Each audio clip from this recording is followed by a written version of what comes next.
us stick pretty close to our laboratory results and let somebody else do the explaining. Other people stay to one aspect of the work, not necessarily the applied work, or if they do the applied work, then maybe they're not so good on the fundamentals. May does it all so well. May's ability to translate the fundamental science into something that's meaningful on an everyday basis is perhaps unsurpassed. She even enjoys it. She enjoys working with movies about bugs, with explaining things to children, to lawmakers, the general public, and in answering their questions. When I was a kid, I was always interested in biology and all kinds of living things, with the conspicuous exception of insects. I was actually afraid of insects for many years, and when I got to college, I was an undergraduate at Yale, and I'd placed out of introductory biology through AP credit, and I could take an advanced course my second semester.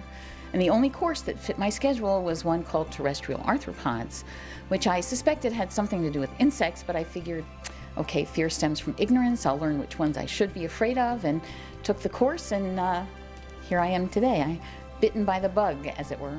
May's had a great ability to understand the implications of her work in insect-plant interactions, to extend this to agriculture and conservation, to be able to understand how agricultural pests need to be controlled in a more sustainable way.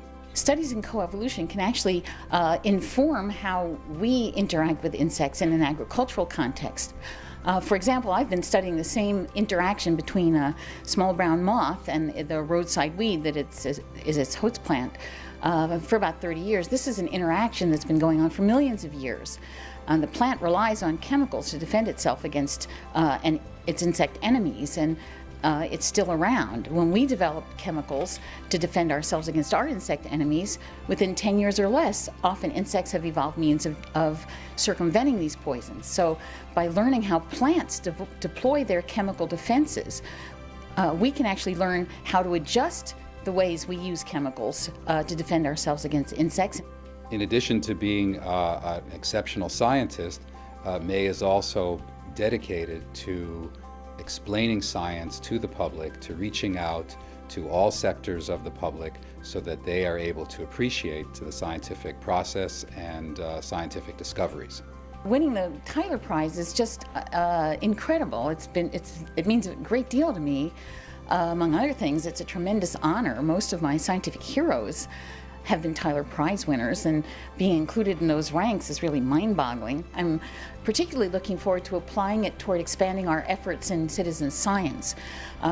We have a project that's ongoing, an effort to establish baseline data on populations of America's bees. There are simply not enough experts in North America to keep a track of these, so we need to recruit general citizens, and there aren't many avenues for funding for these efforts, so the Tyler Prize will be invaluable in expanding these efforts.